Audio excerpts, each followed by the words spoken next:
Bismillahirrahmanirrahim.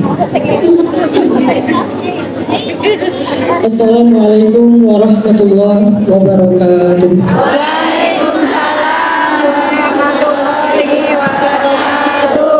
Alhamdulillahirabbil alamin. Alhamdulillahilladzi bi ni'matihi tatimmus shalihat wa bi fadlihi tatanazzalul khairat wal barakat wa bi taufiqihi tatahaqqaqul maqasid wal ghayat. Asyhadu an la ilaha illallah wahdahu la syarika lah wa asyhadu anna sayyidana Muhammadan abduhu wa rasuluhu alladzi la nabiyya ba'dahu.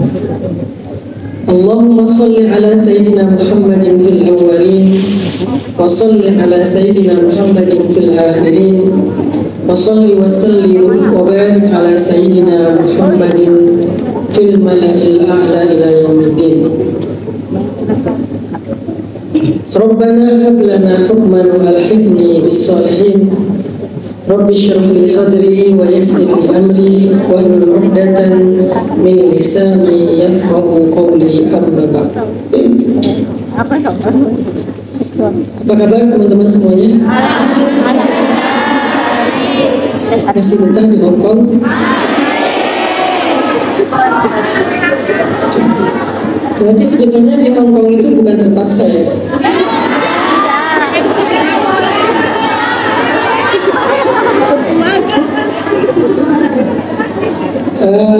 Pertama-tama saya pengen ngucapin makasih buat Bunda Nuris yang luar biasa ya. Bunda Nuris ini menjadi magnet orang-orang berkumpul dalam majelis zikir.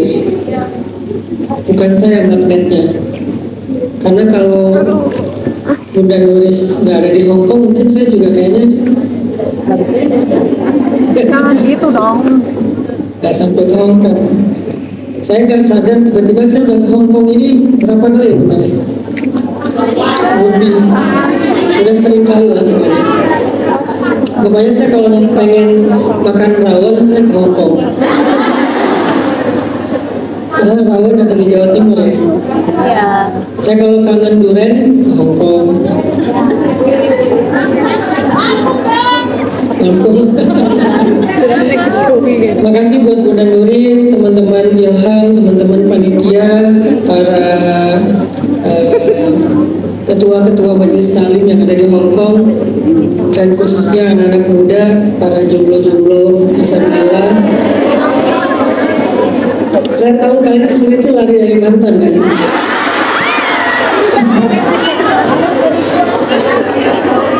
Emang mantannya di mana, di Taiwan ya? Biar makin dekat berarti. Makasih buat kesempatannya. Saya kemarin nanya ke Bunda Nuris, memangnya di Hong Kong itu ada kajian siapa aja? Ternyata ada kajian para habaib, para kiai, para ustadz yang hebat-hebat. Sehingga saya sempat pesimis, emang ada yang mau hadir kajian saya bilang. Kata Bunda Nuris, ya ini cerita dulu, sabar aja. Kata Bunda Nuris, banyak Ustadz, kayaknya dalam beberapa hari udah sold out, udah habis ini tiketnya. Disitulah saya sadar ternyata di Hong Kong itu banyak yang capek. Karena dari sekian judul-judul kan yang lain pengajiannya benar ya. Ada tentang bab ikhlas, bab sabar, bab siksa kubur ya. Ada nggak sih? Ada. Kok bisa-bisanya kalian hadir dalam kajian dengan tema gak bisa yura? Dapat Ustaz? Jadi pas ditanya sama panitia, kamu mau milih yang mana? Ustadz Yura. Siapa Ustadz Yura? Semoga hari ini kita bisa belajar gimana cara mengelola rasa lelah mental atau capek. Karena saya yakin semua kita pernah capek. Saya juga kadang capek, bukan capek fisik ya. Kalau capek fisik kita bisa tidur, istirahat, makan, shopping. Melonnya. Shopping bisa nggak sih? Bisa. Ya bisa istirahat lah kalau capek fisik. Iya. Bentar saya kepanasan.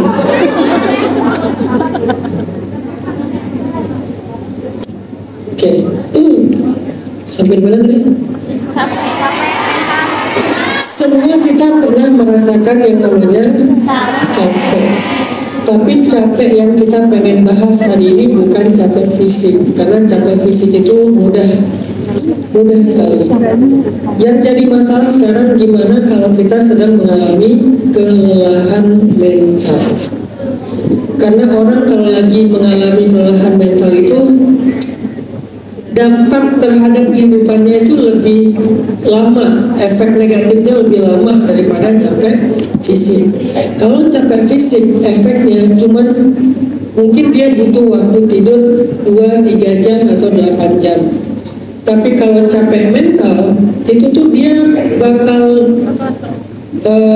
nggak produktifnya itu bukan hanya berjam-jam, bisa berbulan-bulan, bahkan bisa bertahun-tahun. Kita kalau lagi capek fisik nggak produktif paling 8 jam, setelah itu produktif lagi.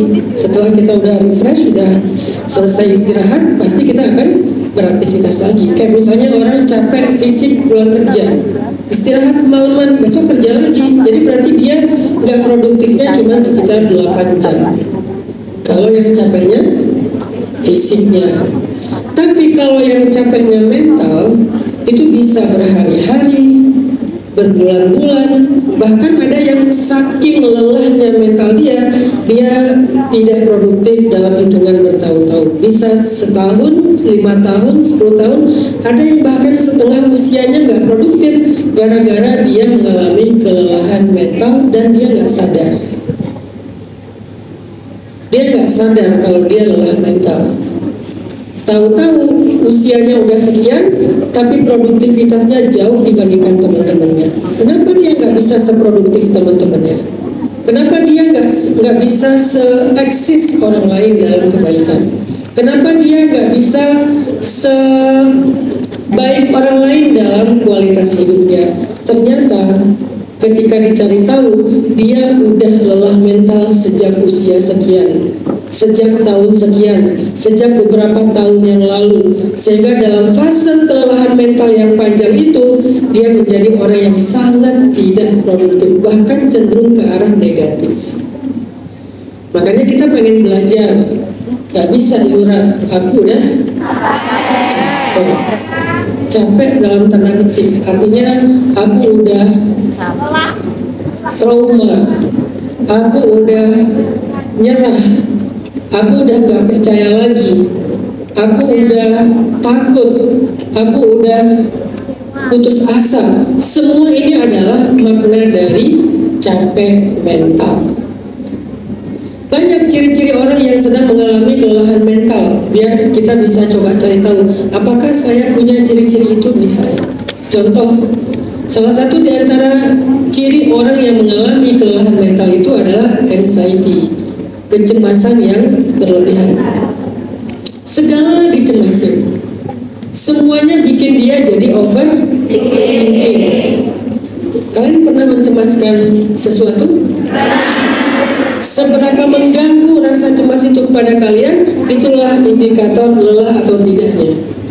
Kalau cemas segala terhadap sesuatu dan gak mengganggu banget, itu wajar, kita sering cemas.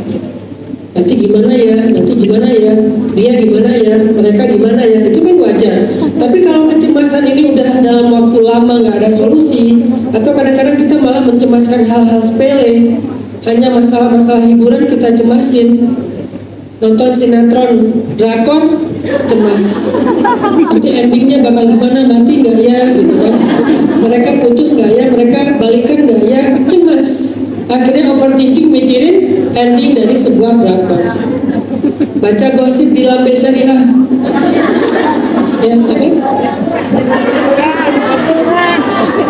Baca gosip di Lambe apa gitu lah ya. Terus cemas sendiri. Kenapa mereka begini, kenapa mereka begitu, jadi kepikiran, jadi kebawa mimpi. Kadang-kadang kecemasan kita, kecemasan tentang hal-hal yang sebetulnya nggak terlalu berkaitan dengan kehidupan kita, tapi kita cemasin. atau mencemaskan hal yang kita tuh udah nggak punya kemampuan untuk merubahnya, mencemaskan tentang masa lalu, mencemaskan tentang masa depan yang belum terjadi, bahkan itu belum terjadi kita udah cemas. Maka orang yang mengalami anxiety disorder atau mengalami kecemasan yang berlebihan, ada serangan kecemasan, berarti dia sedang mendapatkan kelelahan mental. Mental dia butuh rehat. Nanti kita cari tahu gimana cara rehat mental. Kalau cara rehat fisik kita udah tahu, gimana cara rehat mental.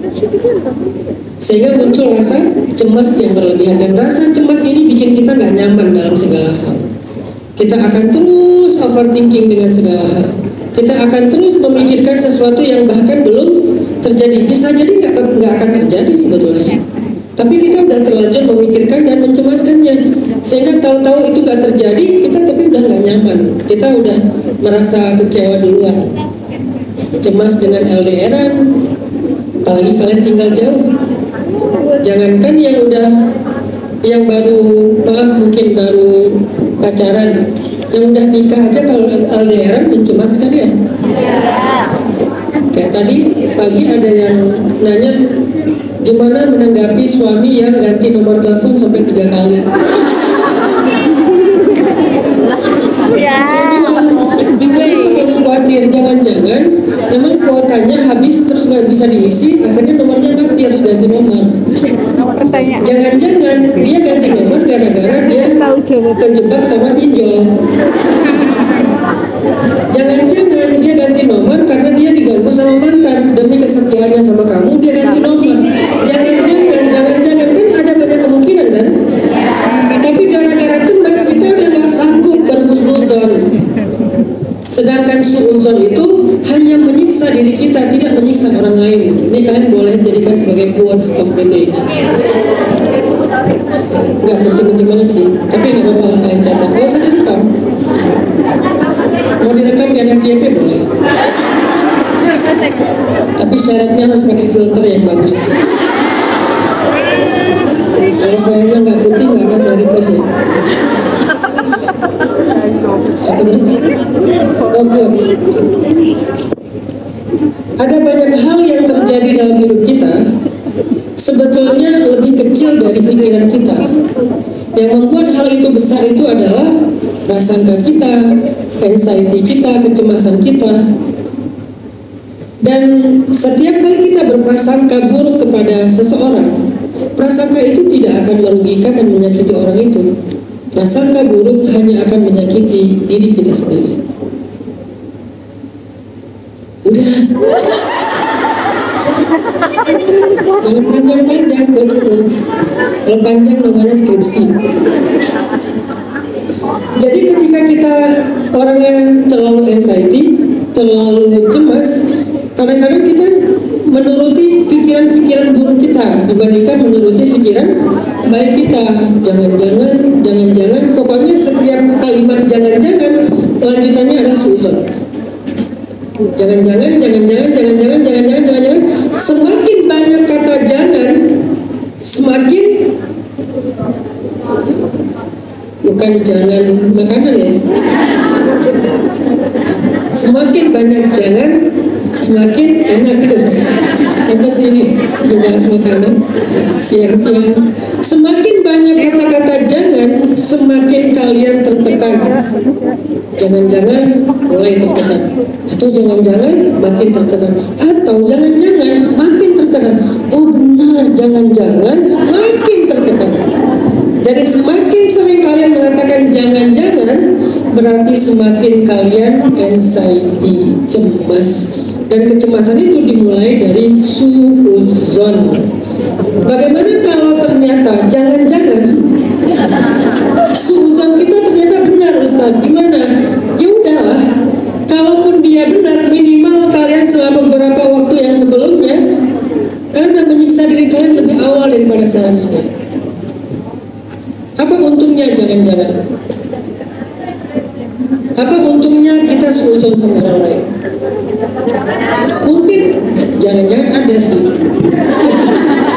namanya juga jangan-jangan, dan jangan-jangan nggak relatif.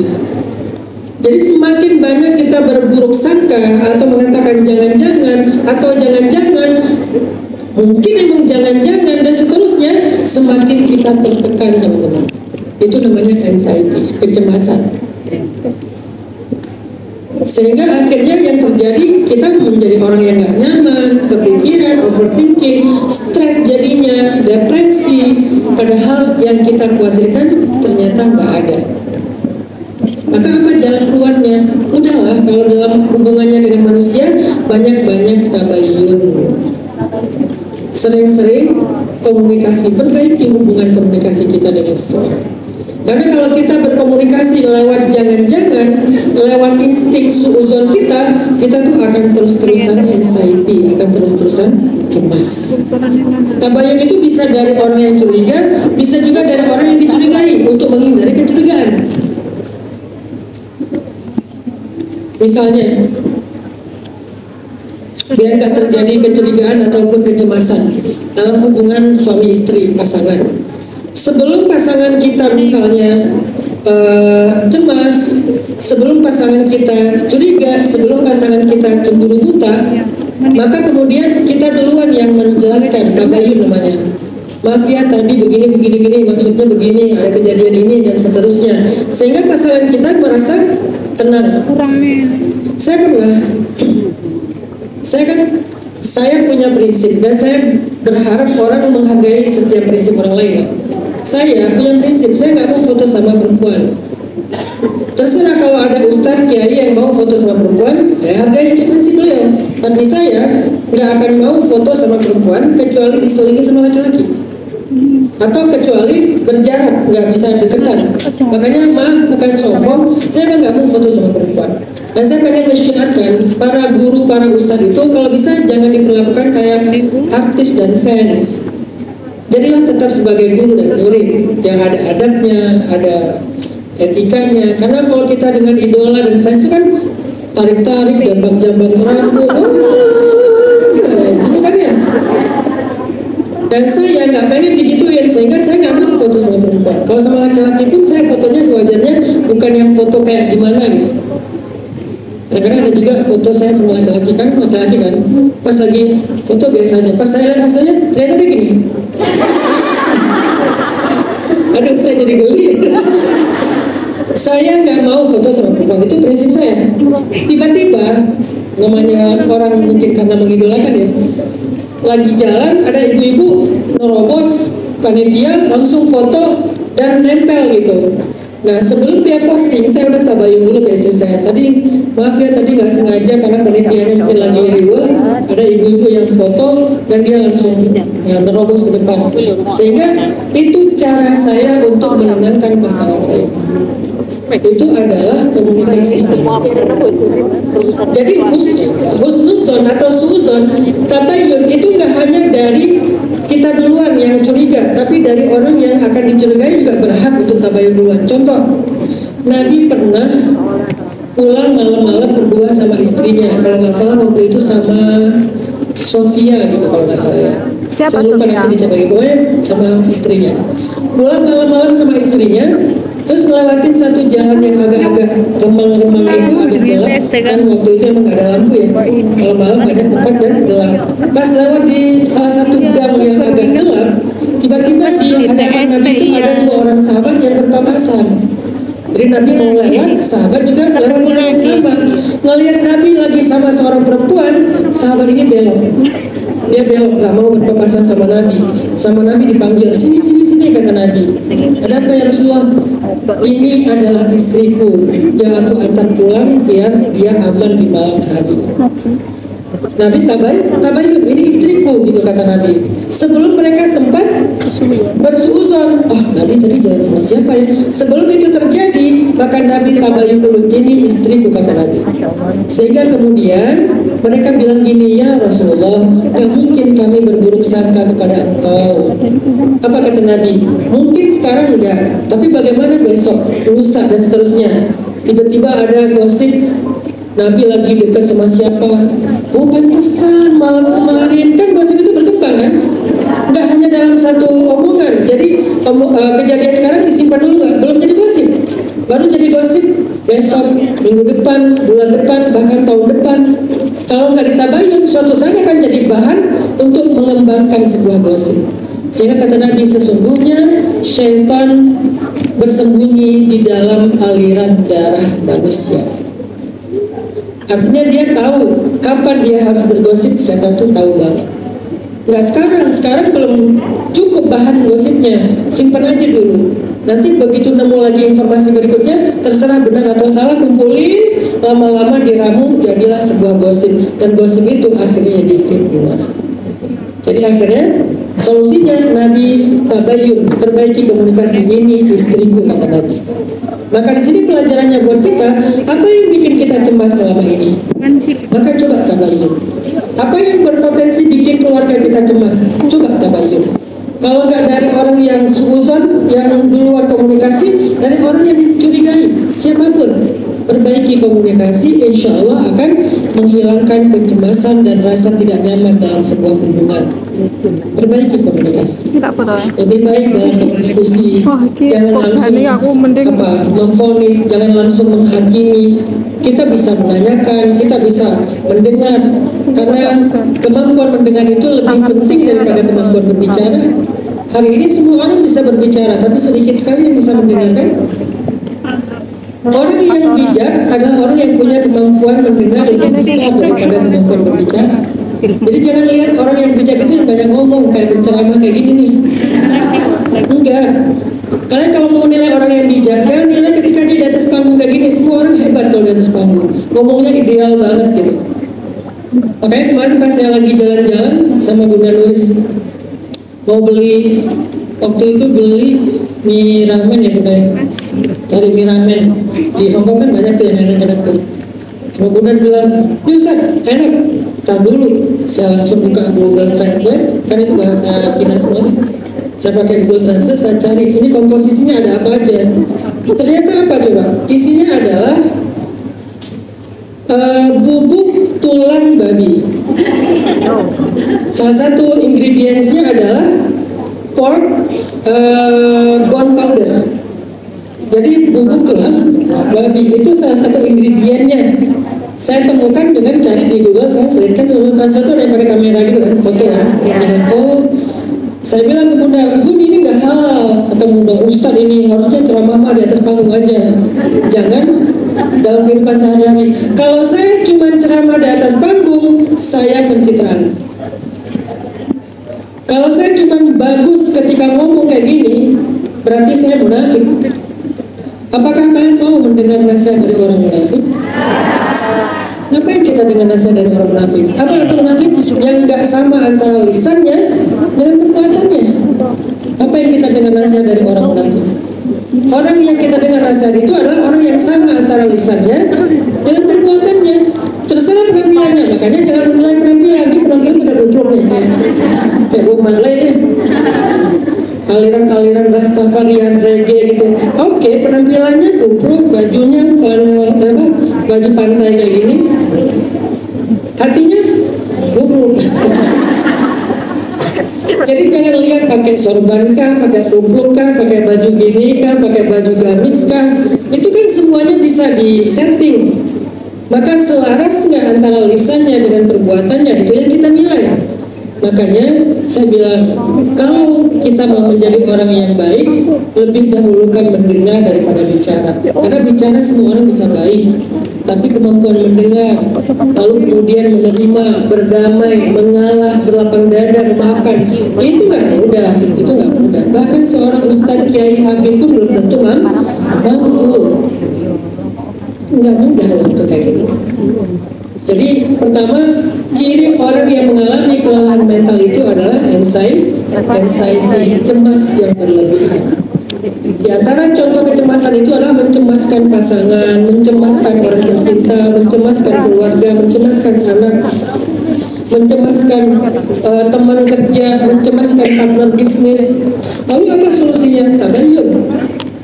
Perbaiki komunikasi dengan pasangan, komunikasi dengan keluarga, perbaiki. Cara perbaikinya, jangan nunggu orang yang curiga untuk nanya duluan. Kadang kita sebagai orang yang berpotensi dicurigai, kita duluan yang menjelaskan. Dan itu jauh lebih baik daripada ketika kita baru ditanya baru kita jelaskan.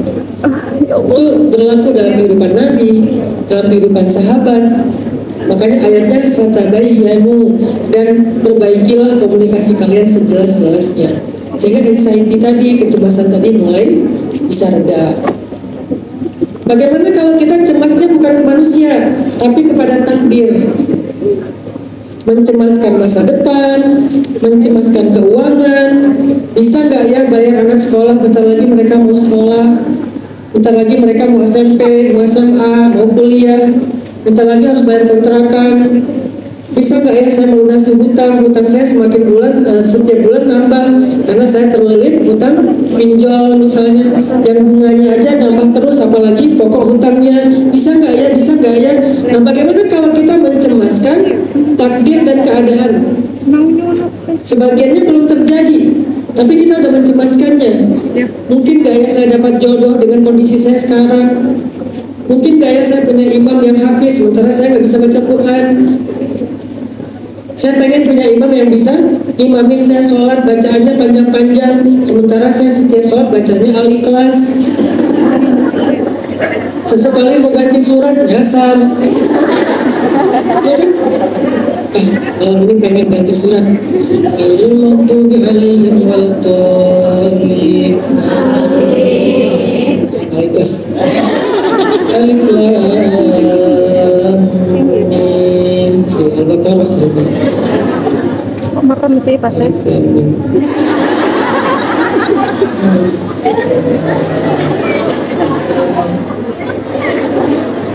Qul huwallahu ahad. Balik lagi ke Al-Ikhlas. Mentok soalnya stoknya cuma Al-Ikhlas. Kalau ada stok yang lain pasti lebih pendek. Al-Kautsar. Falak, Anas. Apalagi Quraisy, Al-Asr. Anas mah masih panjang. Ini yang pendek-pendek banget. Sekali-kali agak panjang dikit, nggak ada ujungnya. Ya ayyuhal kafirun la a'budu ma ta'budun wa la antum 'abiduna ma a'budu wa la ana 'abidun ma 'abadtum wa la antum 'abiduna ma a'budu wa la ana 'abidun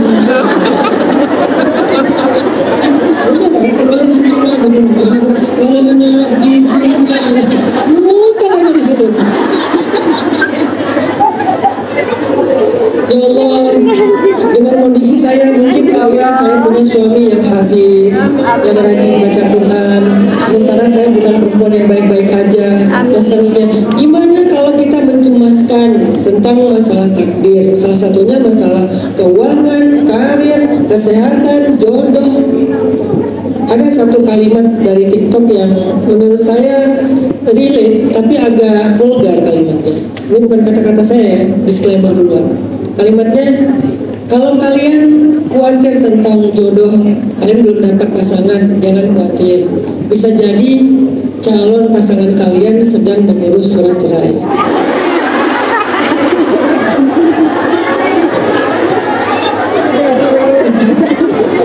Mungkin nggak kan? Mungkin kan? Bisa aja memang jodoh kita itu seorang duda. Mungkin bisa aja jodoh seorang laki-laki itu anak janda. Mungkin kan? Nabi Muhammad aja yang istimewa sempurna, pasangannya seorang janda, tapi janda yang sempurna, janda yang soleha, janda yang cantik, janda yang ideal, yang beda umurnya 15 tahun. Bayangin. Coba kalau misalnya kalian ternyata mirip dengan Sayyidah Khadijah nasibnya, berarti kalau kalian umurnya 25 tahun, bisa jadi calon suami kalian sekarang baru kelas 4 SD. Ya kan? 10 tahun dan berarti kan kelas 4 SD. Sabar, suami kamu lagi bikin PR. Calon suami kamu lagi bikin PR. Doakan dia supaya naik kelas. Karena setahun dia tinggal kelas, berarti jodoh kalian harus delay setahun. Jangan ya.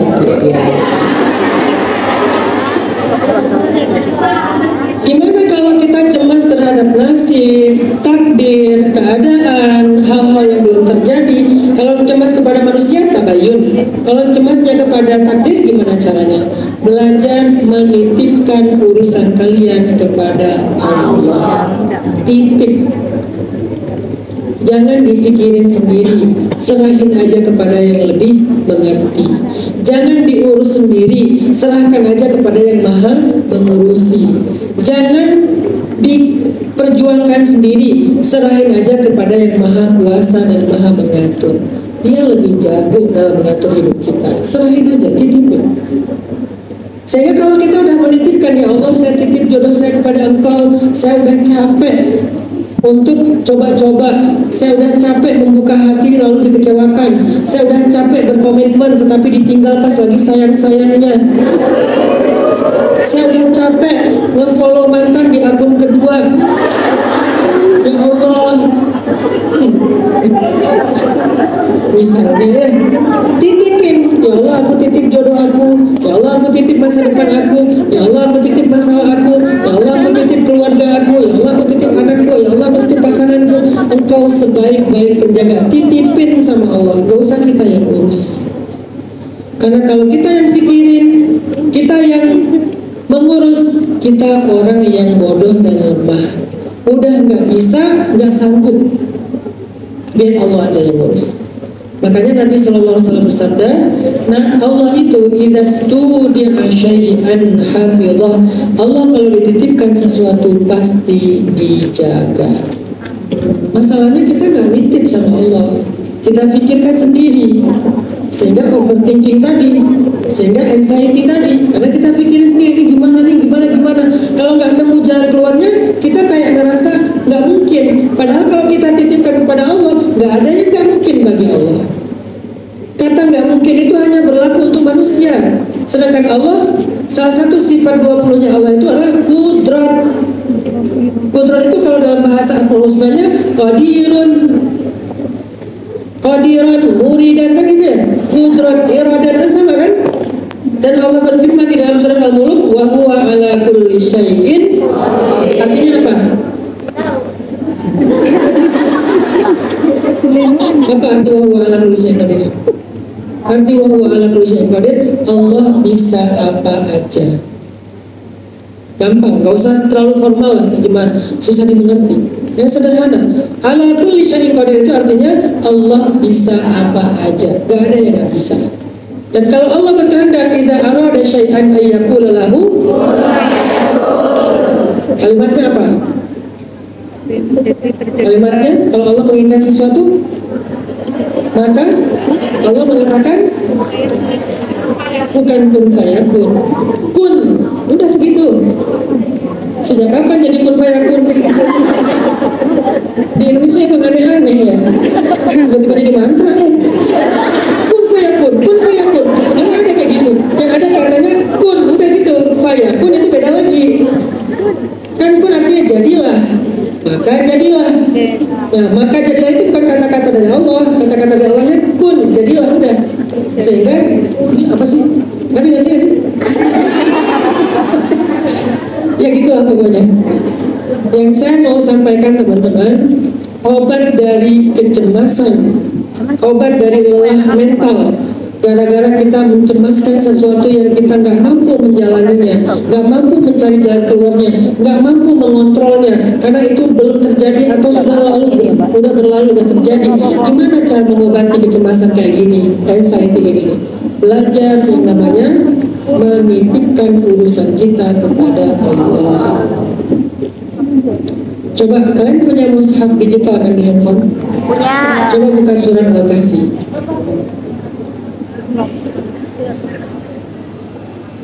Al-Kahfi surat berapa? Surat 18. Oke. Coba buka surat Al-Kahfi ayat, saya cek.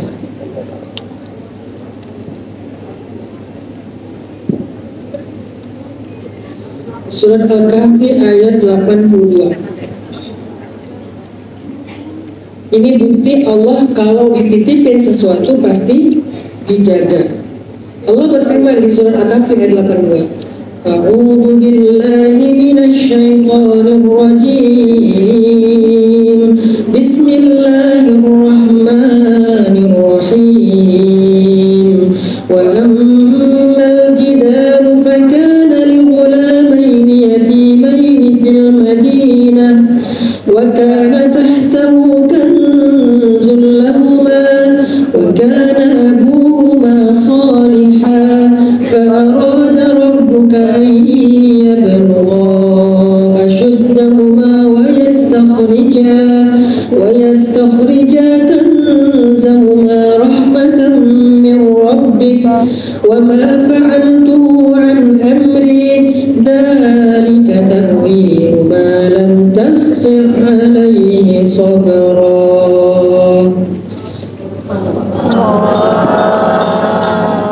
Apa terjemahannya? Wa ammal jidar, adapun dinding, sesungguhnya itu adalah milik kedua anak yatim di kota tersebut, dan di bawah dinding itu ada harta yang disimpan oleh ayah mereka, sedangkan ayah mereka berdua adalah laki-laki yang salih. Jika Allah ingin supaya mereka berdua tumbuh dewasa, lalu kemudian dikeluarkanlah harta titipan itu sebagai rahmat dari Allah. Dan aku tidak melakukan ini karena keinginanku sendiri, semuanya adalah keinginan Allah. Itulah penjelasan terhadap apa yang kamu tidak bisa bersabar. Ngerti nggak? Enggak kan? Kalau baca terjemahan yang susah ngerti. Makanya kita kalau mau ngaji itu pakai guru atau minimal baca tafsir. Jadi ceritanya gini, ini kan cerita Nabi Musa dengan Nabi Khidir ceritanya. Suatu ketika Nabi Khidir dengan Nabi Musa melakukan perjalanan safar.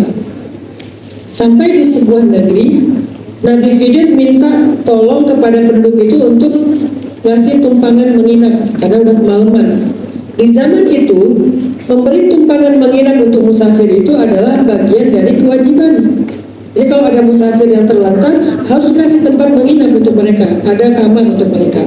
Nah ternyata setiap rumah di negeri itu menolak, karena orang di negeri itu pelit semuanya, pelit, egois, jahat.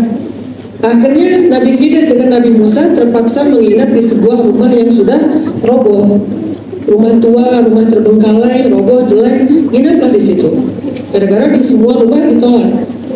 Pas paginya, Nabi Khidir tiba-tiba memperbaiki keadaan rumah itu, dibangun ulang, direnovasi sendiri sama Nabi Khidir.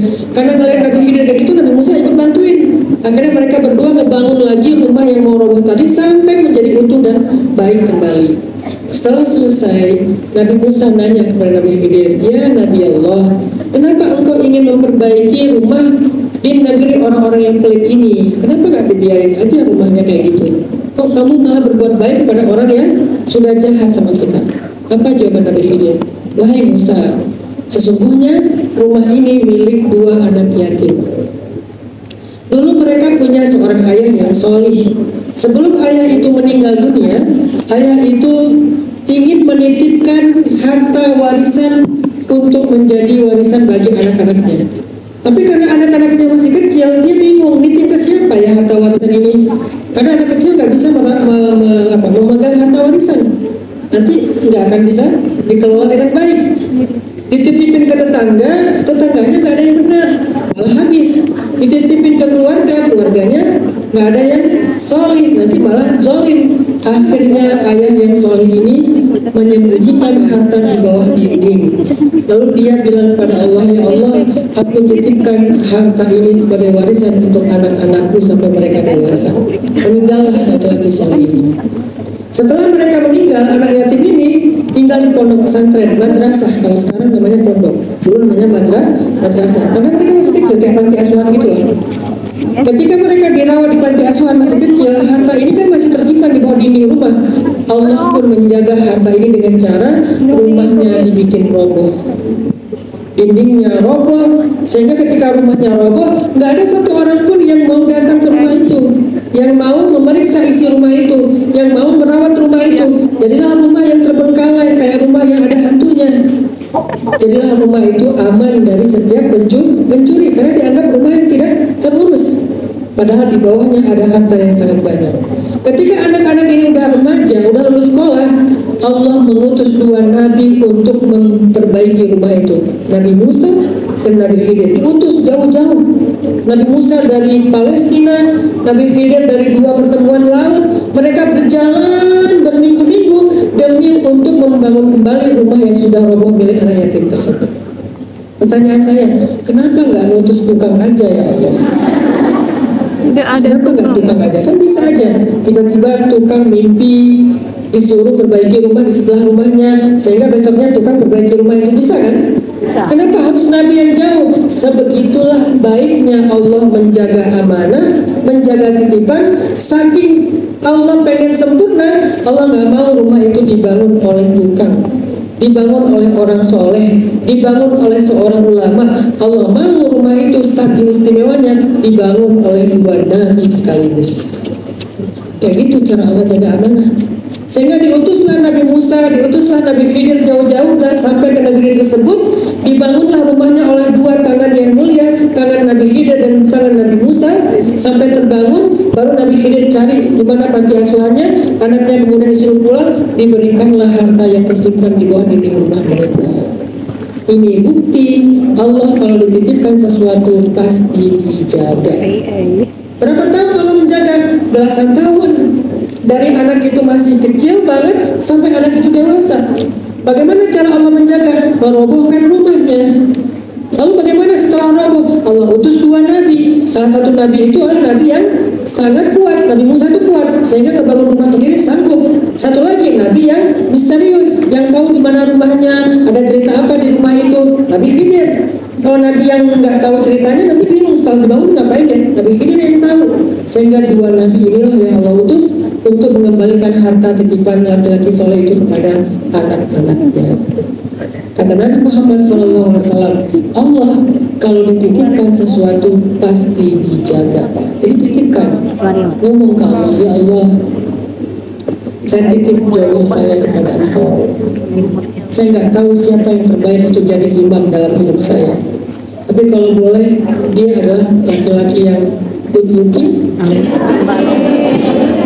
yang tajir, yang soft spoken, yang ngomongnya pelan, yang ngomongnya tuh kayak gue. Sekarang laki-laki yang soft spoken itu jadi kayak idola gitu kan.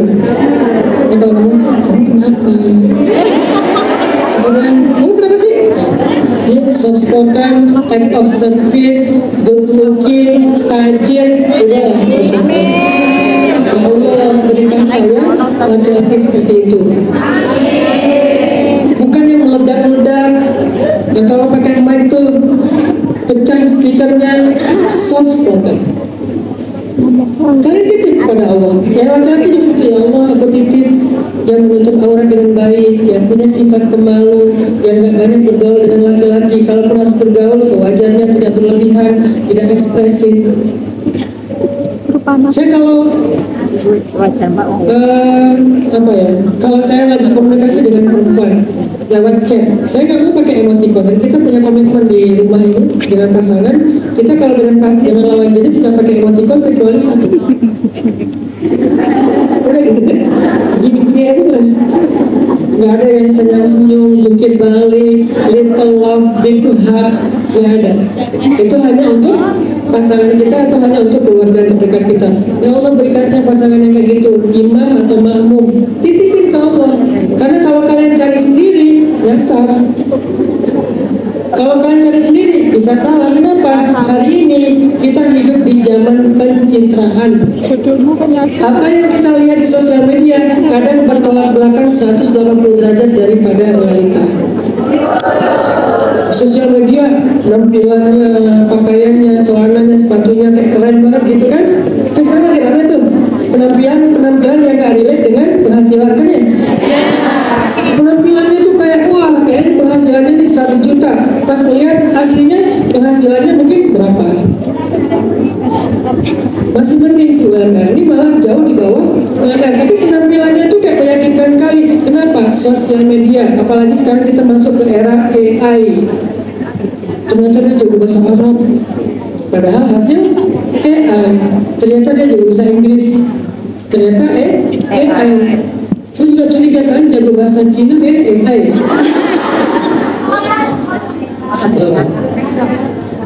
Jadi titipkan sama Allah. Masalahnya apa? Titip, ya Allah saya titip jodoh, ya Allah saya titip kalau udah punya pasangan, ya Allah saya titip pasangan saya di rumah yang jauh dari saya. Jangankan LDRan, saya ada di sebelahnya aja saya khawatir. Apalagi sekarang saya nggak ada di sebelahnya. Kuatkan iman dia ya Allah, lindungi dia ya Allah dari orang-orang yang ingin merusak rumah tangga kami. Saya titip anak-anak saya ya Allah, semoga mereka jadi ahli sholat, nggak pernah tinggal ngaji, nggak pernah bolos sekolah, supaya mereka menjadi anak yang sholat. Titip. Karena kita nggak mampu mengendalikannya sendiri, mengurusnya sendiri. Jadi cara mengurangi kecemasan tentang sesuatu yang sifatnya takdir, keadaan hidup, titipkan masalah kita kepada Allah. Baca doa ini, boleh kalian rekam untuk dihafal dulu. Jangan lupa filter. Doa menitipkan sesuatu kepada Allah. Allahumma. Gak usah berulang. Ini bukan TPA. Ini doa contoh ya. Kalian bisa lupa.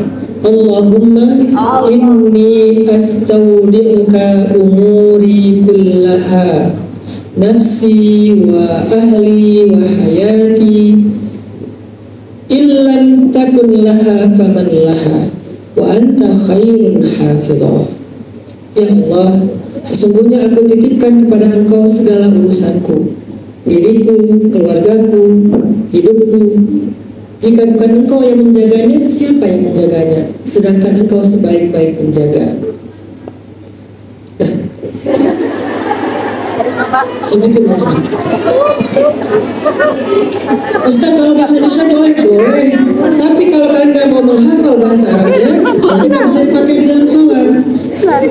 Karena sholat itu ada waktu yang paling mustajabah doa. Salah satunya adalah ketika sujud. Nggak bisa kalian pakai bahasa Indonesia. Ya Allah, kalau lagi bete ini nggak sujud, nggak bisa. Sehingga itulah keistimewaannya bahasa adalah bahasa Al-Quran. Jadi hafal. Kalau kalian nggak bisa ngafal sekaligus, dicicil. Satu hari satu kata. Hari ini Allahumma, dah. Besok inni. Lusa astaudi'u. Lusanya lagi ka. Sehari cuma satu kata. Selama 2 minggu akhirnya tuntas satu doa, udah dipraktekin. Selama belum hafal semuanya, pakai bahasa Indonesia dulu. Begitu udah hafal satu kalimat, praktekin. Ya Allah, Allahumma inni astaudi'uka umuri kullaha, hayati wa nafsi wa ahli wa amali. Terserah, tambahin aja. Dan tutup dengan kalimat wa anta khairun hafidha. Engkau sebaik-baik penjaga ya Allah. Titipin. Sehingga nanti kita akan mendapatkan keajaiban seperti laki-laki soleh yang ada di surat Al-Kahfi, yang bertahun-tahun dia menitipkan hartanya kepada Allah, sedangkan anak yang dia tinggalkan masih kecil, bertahun-tahun Allah jaga. Ketika waktunya mengembalikan harta itu kepada anaknya, Allah datangkan 2 nabi yang soleh jauh-jauh untuk membangun kembali rumah anak yatim tersebut. Sebaik itulah Allah dalam menjaga amanah dan titipan. Jadi 2 itu ya, cara mengurangi kecemasan. Kalau cemas dengan manusia, belajar memperbaiki komunikasi. Budayakan tabayun. Kalau enggak kita yang tabayun, dia yang tabayun duluan. Kita dengan teman misalnya, tiba-tiba kok dia jadi agak kurang respon ya sama kita, kok dia jadi diam aja ya, jangan-jangan ada masalah nih.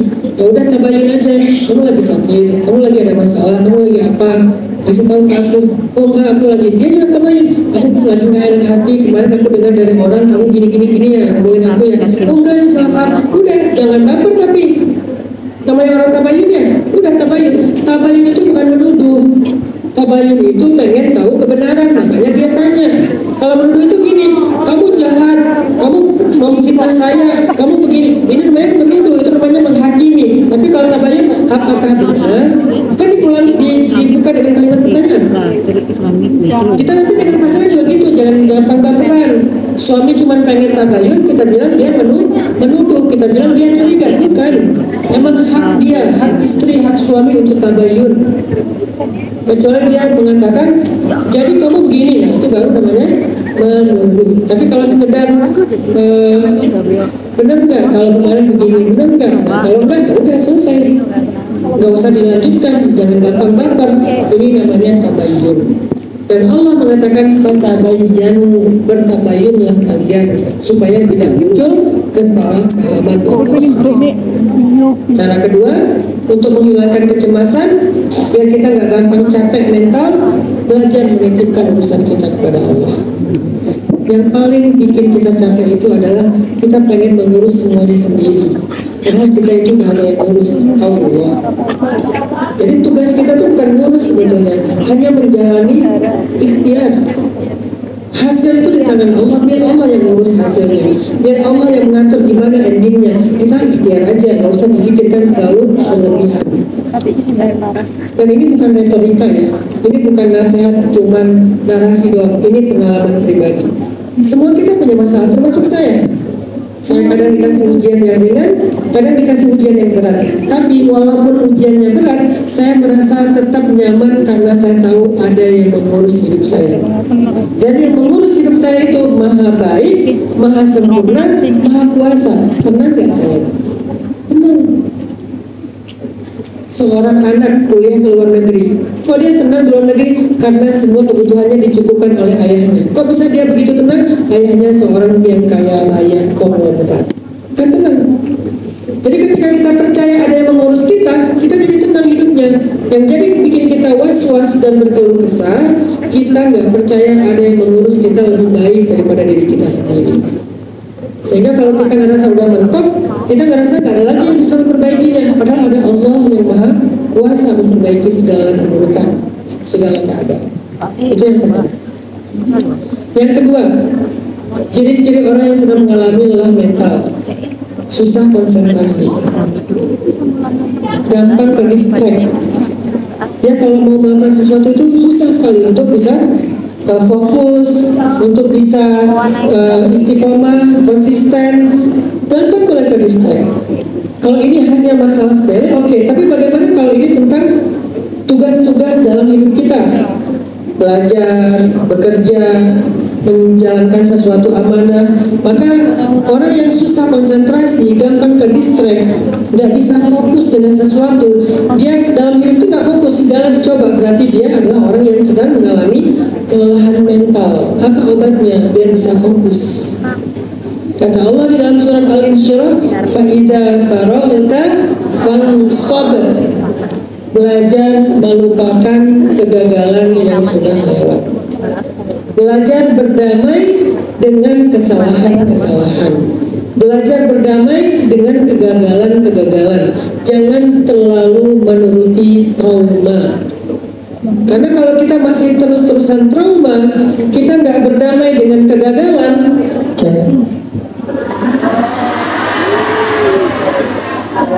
Tapi nanti berubah lagi guys. Semoga nggak berubah lagi. Jangan-jangan. Apa tadi itu? Kalau kita nggak bisa berdamai,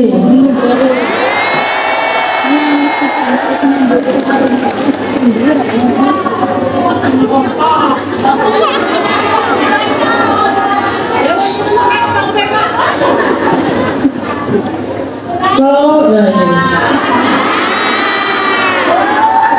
ini yang penting materi, atau orang biasa. Kalau kita nggak bisa berdamai dengan sebuah kegagalan, nggak bisa berdamai dengan masa lalu, kita itu jadi orang yang nggak akan pernah bisa fokus dengan masa depan. Makanya Allah bilang fa'idza faraghta fansab. Kalau kamu udah selesai dengan urusan sebelumnya, baru kamu bisa bersungguh-sungguh dengan urusan berikutnya. Jadi harus selesai dulu dengan masa lalu. Nggak bisa fokus dengan pasangan yang ada sekarang. Masih ke-distract dengan apa? Mantan. Karena kita masih comparing, masih membanding-bandingkan. Kita masih nggak bisa fokus karena kita terlalu banyak membandingkan ke kanan dan ke kiri. Suami teman saya, adik ipar adalah membandingkan dengan ipar, membandingkan dengan teman, suami teman, membandingkan dengan mantan, membandingkan dengan ayah, membandingkan dengan paman. Kita terlalu banyak membanding-bandingkan, akhirnya kita jadi orang yang nggak fokus kepada apa yang ada di dalam kehidupan kita. Comparing kita membuat kita merasa nggak bisa bersyukur dengan apa yang kita dapatkan. Nah, itu salah satunya belum rilis dengan masa lalu. Udahlah, jangan dibandingkan. Kita pernah gagal, pernah sakit, udah. Ini adalah cerita yang baru, bukan episode yang baru. Ini cerita yang baru, novel yang baru, film yang baru, bukan episode yang baru. Kalau episode yang baru mungkin terikat dengan episode sebelumnya, tapi ini cerita yang baru. Artinya cerita ini bisa aja jadi cerita yang happy ending. Kenapa kita bawa-bawa dengan cerita yang sebelumnya? Jadi kata para ulama, faida farokta artinya lepaskan masa lalu kamu, karena dia udah gak bisa diperbaiki. Berdamailah dengan apa yang udah pernah kamu alami di masa lalu. Pernah inner child, luka pengasuhan. Kamu sekarang akan jadi orang tua. Jangan sampai luka pengasuhan itu menghambat kamu untuk menjadi orang tua yang baik. Justru harusnya kamu mengambil pengalaman itu supaya tidak lagi terulang pada anak kamu. Berdamai dengan masa lalu, sehingga kita menjadi orang yang lebih fokus dengan masa depan. Sobat. Yang kedua, sulit fokus dan sulit konsentrasi. Itu ciri orang yang lelah mental. Yang ketiga, susah tidur. Insomnia karena overthinking. Ini mirip dengan yang pertama. Kenapa overthinking? Karena dia mencemaskan sesuatu secara berlebihan. Gimana caranya biar bisa tidur dengan nyenyak? Gimana cara biar bisa tidur dengan nyenyak? Kalau kata orang-orang bijak nih, cara tidur nyenyak itu adalah memperbaiki jadwal harian. Apa yang bikin kita nggak nyenyak tidur? Jadwal kita udah nggak fitrah lagi. Nanti baca jadwalnya Nabi, bangun jam berapa, tidur siang jam berapa, makannya apa aja, olahraganya gimana, sebelum tidur di malam hari beliau ngapain, maka baru kemudian beliau tidurnya nyenyak. Karena beliau tidurnya nyenyak, 3 jam itu jadi deep sleep. Akhirnya bangun sepertiga malam, gak membuat beliau kekurangan tidur. Ketika pola itu udah benar, insya Allah ternyata itu akan mempengaruhi kepada mental kita. Orang yang tidurnya kurang dari kebutuhannya, atau dia tidurnya banyak tapi nggak kualitas, maka dia akan mengalami kelelahan mental yang lebih berat daripada sebelumnya. Ternyata tidur itu penting. Makanya Allah berfirman dalam Al-Quran, waja'alnal laila apa? Waja'alnal laila libasa. Kami jadikan malam itu untuk istirahat. Pakaian di sini artinya istirahat. Kami jadikan malam itu untuk istirahat. Buat kalian yang gak harus bertugas di malam hari, malam itu jangan nonton live. Jangan nonton apa tuh? Bukan.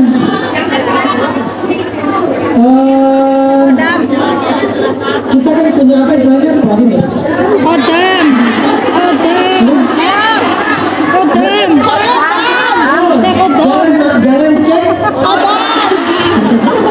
Jangan cek kodam malam-malam, karena udah pasti kalian ngerasa kodam itu ada di kamar kalian, di sekitar kalian, terus nggak bisa tidur ya. Ini yang bikin kualitas tidur kita berkurang, akhirnya kita mengalami kelelahan mental. Dan ini mungkin jarang dibahas dalam ceramah. Kenapa? Karena penceramah nggak konsen dengan isu anak muda, konsennya dengan isu orang tua. Salah satu isu orang tua itu tentang sakaratul maut, husnul khotimah, siksa kubur. Ya wajar, nggak apa-apa. Tapi kalau saya kan segmentasi dakwah saya anak muda. Masalah anak muda hari ini adalah masalah mental. Dan salah satu di antara penyebab kelelahan mental itu adalah istirahat yang tidak berkualitas. Kenapa istirahatnya nggak berkualitas? Salah satunya karena pola hidupnya nggak sesuai dengan sunnah Nabi. Ini ada satu lagi rahasia tidurnya, sholat. Kenapa sholawat? Karena orang yang bersolawat itu akan dinaungi oleh para malaikat. Jadi kalau kita sebelum tidur minimal bersolawat 100 kali, malaikat akan menaungi kita dari berbagai macam gangguan-gangguan ketika tidur. Sehingga tidur kita itu deep sleep, kualitas, dan insya Allah kalau sholawat kita dalam bisa bermimpi ketemu Rasulullah SAW. Mau ketemu dengan Nabi? Karena ketemu dengan Nabi di dalam mimpi seperti ketemu Nabi dalam kehidupan sejati, kehidupan real. Jadi ketemu Nabi dalam mimpi itu kayak ketemu Nabi dalam kehidupan nyata, nggak ada bedanya. Kenapa bisa kayak gitu, Zat? Karena Nabi tidak bisa dijelmakan oleh syaitan. Kalau ketemu dengan mantan, maka itu adalah saya nggak bilang mantan setan ya, mimpinya. Kalau mimpi ketemu dengan mantan, maka itu adalah karena cuma satu orang yang setan nggak bisa menyerupai, dia adalah Rasulullah. Sehingga siapa yang bertemu dengan Rasulullah dalam mimpi itu seperti bertemu Rasulullah dalam kehidupan nyata, senyata itu. Gimana seseorang bertemu dengan Rasulullah dalam mimpi? Salah satu amalannya adalah dawam sholawat, nggak boleh kurang dalam sehari minimal 100 kali. Kalau bisa ditambah bertahap, pertama 100 kali udah 40 hari, 200 kali 40 hari, 300 kali 40 hari. 40 hari itu harus disebut dawam. Lalu tambah targetnya jadi 200, 300, 400, 500. Ada yang hari ini saya punya teman yang dia sholawat sehari 3000 kali dan itu sudah bertahun-tahun. Kemarin ada kejadian di Madinah sama saya. Jadi kan kemarin saya ke Maluku kan, ada dakwah di Maluku lah. Dia jemput seorang dokter, dia jemput saya di bandara, terus dia cerita gini, Ustaz, maaf saya ingin menyampaikan sebuah amanah. Boleh minta waktu 5 menit? Oh boleh. Amanah dari siapa? Amanah dari Rasulullah katanya. Saya kaget. Wah, saya ada salah apa nih? Kok sampai ada ya dapat amanah untuk disampaikan pada saya dari Rasulullah. Memang ada apa Pak? Ada apa dengan Rasul? Dulu Ustaz umrah nggak tahun 2022? Dia tanya gitu. Ya, saya umrah bulan berapa? Bulan Desember. Awal, tengah, atau akhir? Entah saya cek dulu foto saya waktu umroh, kan di foto ada tanggalnya kan, saya cek, oh ya di awal. Ustaz tanggal 7 atau 8 ada di Madinah nggak? Saya cek lagi yang foto Madinah, oh ya di tanggal 7, 8 saya di Madinah. Ustaz kalau di Madinah tempat favorit buat tahajud di mana? Saya bilang di belakang Raudhah, karena kalau di Raudhah nggak bisa lama-lama kan, di belakang Raudhah. Ustaz punya baju gamis warna-warni nggak yang ala-ala style Maroko? Itu gamis favorit saya punya gamis semuanya Marokon style. Maroko itu yang ada kupluknya belakang, terus dia warna-warni, garis-garis gitu. Saya nggak suka gamis yang polos. Oh ya itu favorit saya. Oh ya Ustaz, waktu itu Ustaz lagi tahajud di belakang Raudhah, saya di belakang Ustaz. Saya tanya ke jamaah Ustaz yang sebelah, apakah itu Ustaz Hanan? Mereka jawabnya bukan. Mungkin karena dia ingin melindungi saya ya dari fans ya, dia bilang bukan, tapi salah, jadi bohong itu dalam Masjid Nabawi. Saya kecewa di situ, kok saya dibohongi, padahal saya yakin tuh Ustaz Hanan. Saya lihat Ustaz Hanan waktu itu lagi sholat sunnah, bolak-balik berdiri, sholat lagi berdiri, jadi saya nggak mau ganggu, cuma nanya doang gitu. Gara-gara saya kecewa, habis sholat subuh saya pulang melewati kuburan Nabi, makam Nabi, lewat tuh ziarah. Ketika saya di depan makam Nabi, saya ngomong, ya Allah, kalau itu benar-benar Ustaz Hanan, tolong tunjukkan kepada saya buktinya, perlihatkan kepada saya bahwa itu benar-benar Ustaz Hanan, dan pertemukan saya dengan Ustaz Hanan. Pas beres hari itu, malamnya dia tidur, dalam mimpi dia ketemu dengan Nabi. Kata Nabi, benar itu Hanan. Dia kan berarti orang soleh ya, bukan saya orang soleh, dia ya, karena yang mimpi kan dia.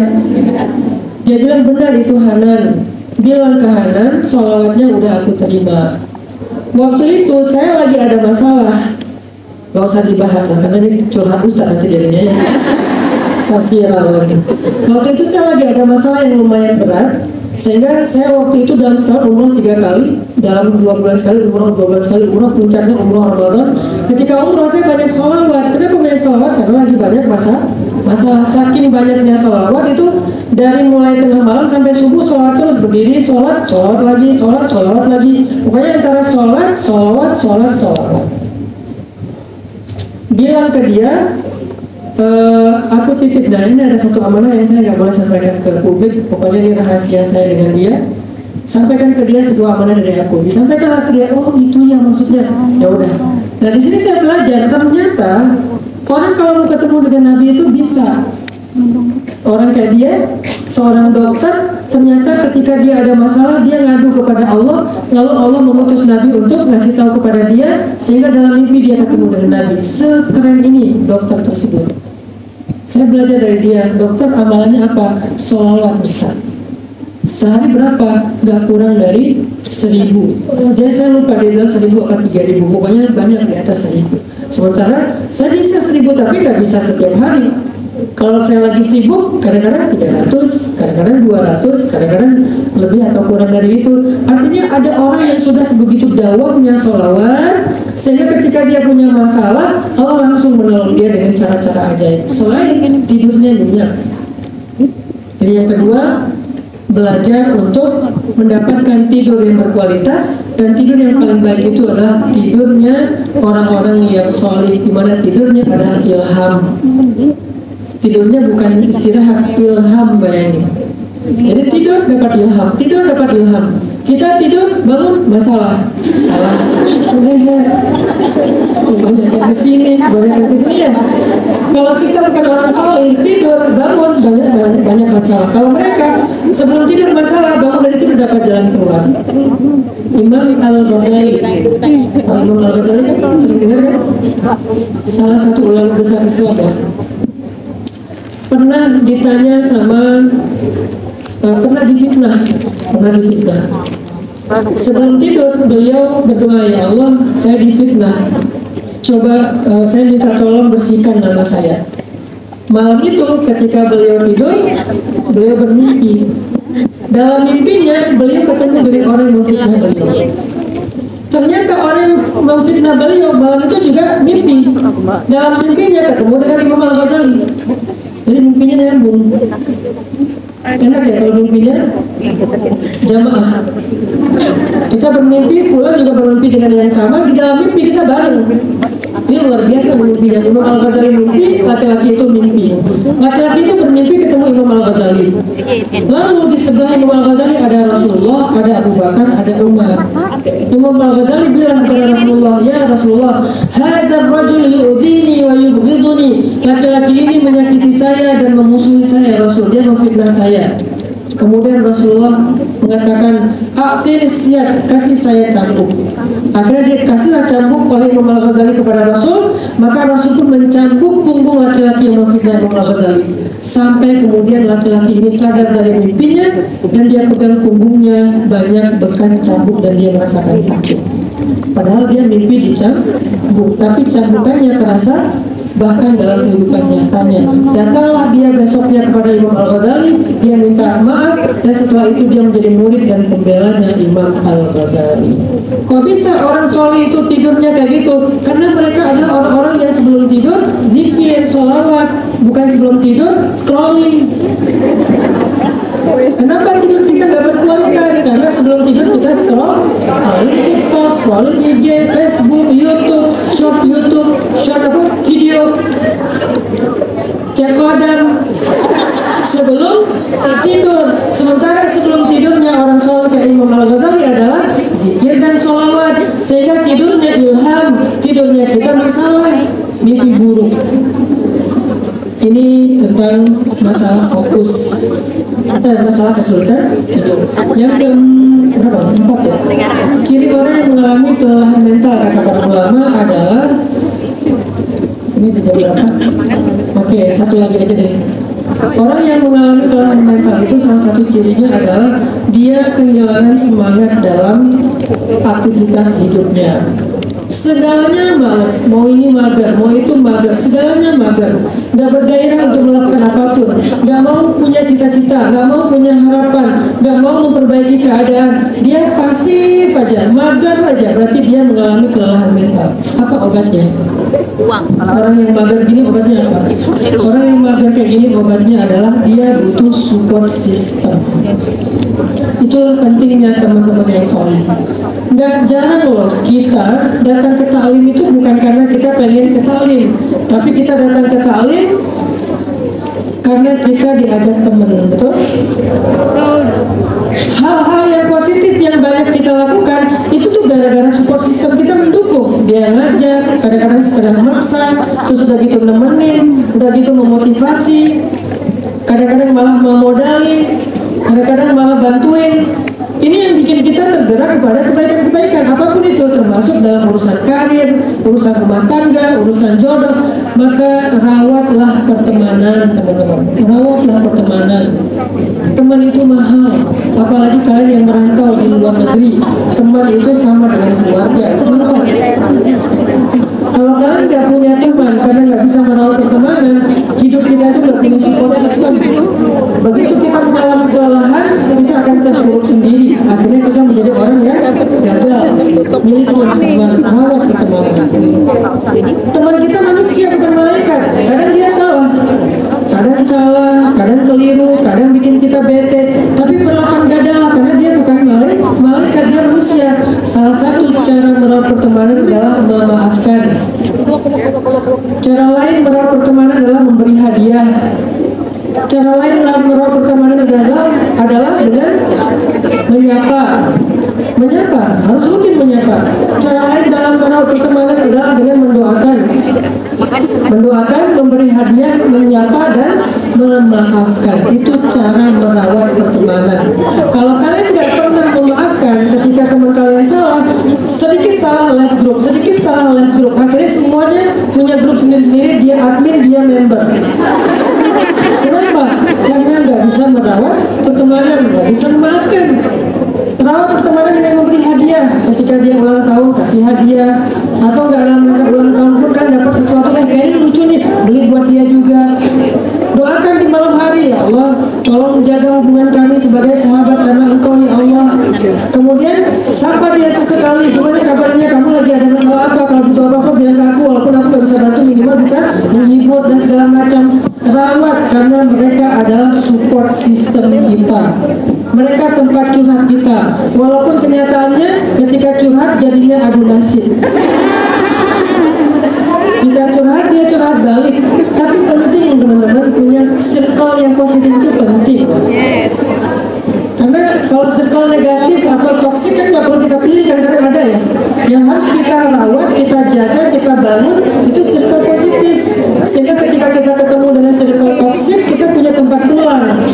Tempat pulang kita adalah teman yang menerima kita dengan tulus. Saya, teman SMA saya sampai sekarang kita masih merawat hubungan di grup itu sampai sekarang. Jadi kalau saya lagi viral, biasanya saya pulang ke Aceh. Jadi kalau teman-teman melihat Ustaz lagi di Aceh, berarti lagi viral. Kalau saya lagi viral, saya pulang ke Aceh, ziarah kubur emak saya yang meninggal tsunami, plus saya nongkrong bareng teman-teman SMA saya. Kita diving, kita berenang, kita ngapain, agak lucu-lucuan. Itu bagian dari cara saya merehatkan mental saya, punya teman. Nah, mereka lah yang akan menggairahkan saya kembali. Mereka lah yang akan membuat saya bangkit lagi setelah tadi udah mager banget, males ngapa-ngapain. Mereka yang membangkitkan semangat. Penting teman-teman itu. Makanya dalam Islam disebut dengan as-suhbah sholihah, pertemanan yang soleh.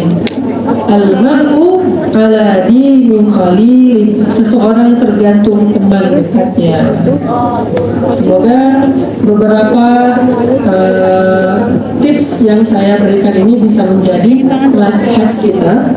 Pertama, kalau kita sedang merasa capek dengan urusan hidup kita sehingga kita muncul rasa cemas berlebihan, obatnya dua: tabayun, perbaiki komunikasi dengan manusia. Yang kedua, belajar menitipkan urusan kita kepada Allah. Terus kalau kita ngerasa capek, akhirnya kita nggak bisa fokus dengan apa yang kita kerjakan. Belajar berdamai dengan kesalahan. Jangan takut berbuat kesalahan. Belajar berdamai dengan masa lalu. Masa lalu itu nggak harus selalu terulang. Apa yang sudah terjadi, udahlah terjadi. Masa sekarang cerita yang baru. Mungkin ceritanya akan berbeda. Mungkin ceritanya akan jauh lebih baik. Berharaplah yang baik-baik. Yang ketiga, milikilah kualitas tidur para ulama. Tidurnya orang-orang soleh. Apa tidur mereka? Ilham. Apa tidur mereka? Anugerah dari Allah. Minimal tidur mereka adalah tidurnya rohah, tidurnya istirahat, bukan tidurnya orang yang bangun tidur bos-bosan. Kenapa? Mimpi dikejar maling. Pasti nggak zikir, pasti nggak wudhu, pasti malamnya dia nonton apa mungkin ya bukan drakor juga, mungkin dia nonton video-video tentang kriminal atau apa gitu kan, lapor pak atau apa gitu kan ya.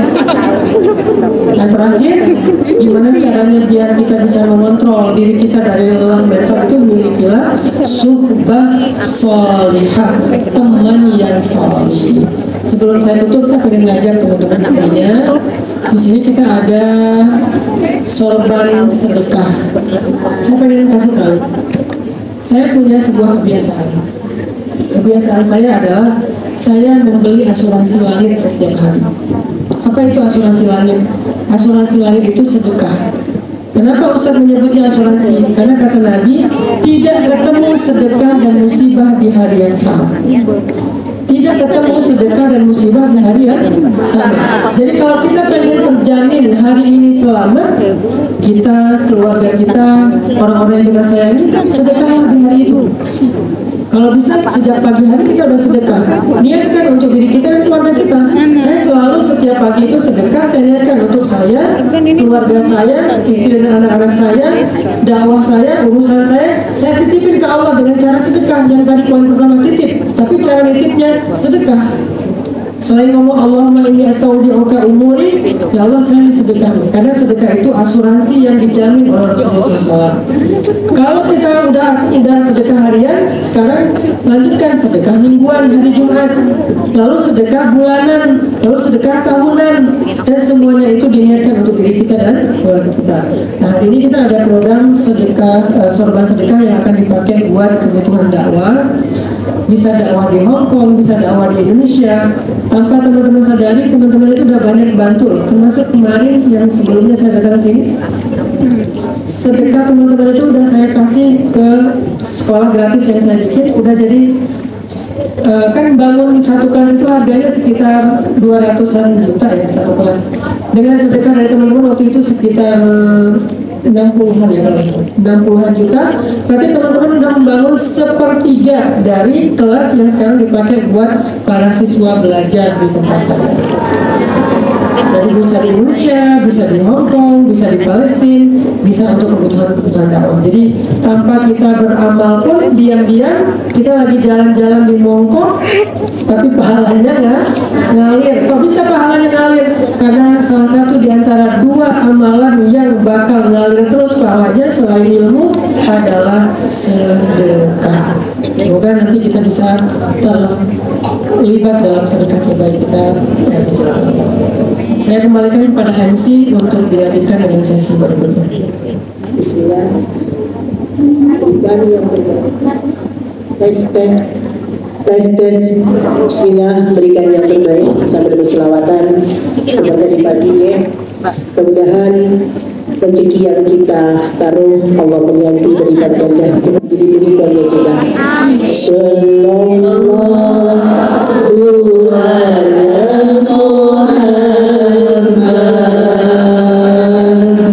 Sallallahu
Ya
apa-apa lagi dan Bunda tidak bisa membalas kebaikan panjenengan. Mudah-mudahan sedekah yang panjenengan taruh di wong potoi lamsik tadi itu adalah pertanda birunya cintaku padamu.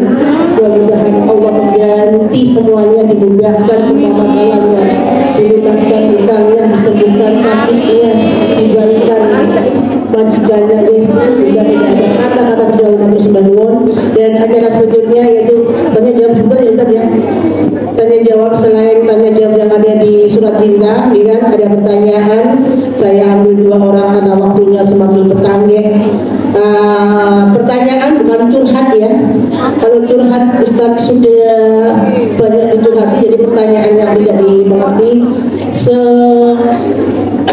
dengan tema sekali dengan tema yaitu namanya apa sih kok cucu-cucu duk buli. Saya nak udah mohon maaf ya karena mic-nya tidak sampai di situ ya. Ayo yang sana sini sayang. Mungkin ada yang tanya pintunya nggak dipasang Bun, demi keamanan sementara ya.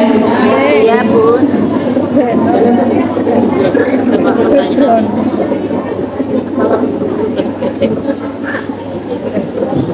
Assalamualaikum warahmatullahi wabarakatuh.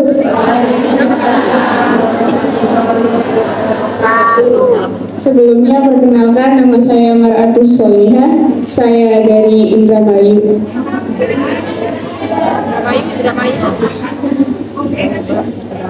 Ya, sebelumnya juga saya ingin mengucapkan syukur alhamdulillah karena diberi kesempatan untuk bisa menghadiri hari yang baik ini. Tapi sebelumnya saya ingin sedikit cerita Ustaz.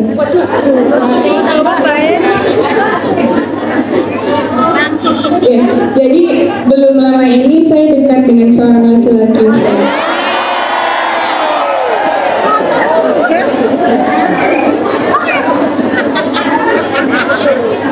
Saya nggak tahu apa yang membuat saya sangat mencintai laki-laki itu.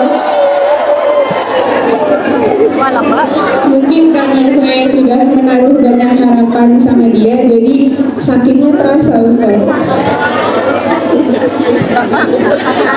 Apalagi ketika saya menyadari bahwa oh ternyata saya bukan wanita yang dia inginkan gitu.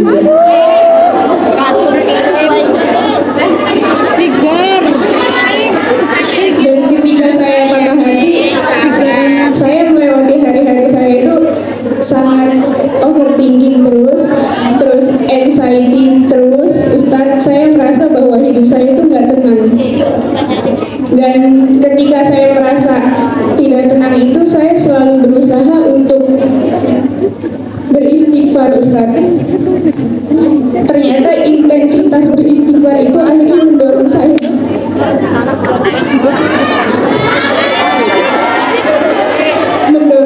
untuk selalu dekat dengan Allah Ustaz.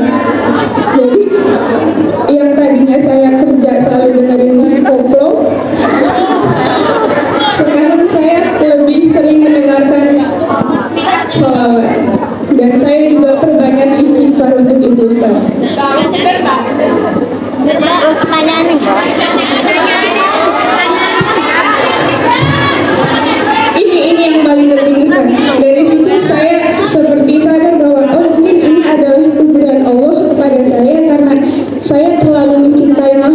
gitu.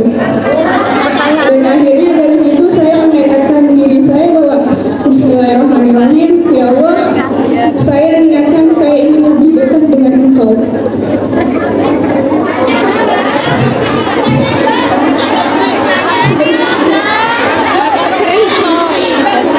Karena qadarullah Ustaz, saya ditinggal ibu saya sejak saya umur 14 tahun. Usia saya umur 26 tahun. Dan selama itu, selama hampir 12 tahun, saya hidup sebatang kara, Ustaz. Saya melalui kehidupan saya sendiri, saya jatuh bangun saya sendiri, Ustaz.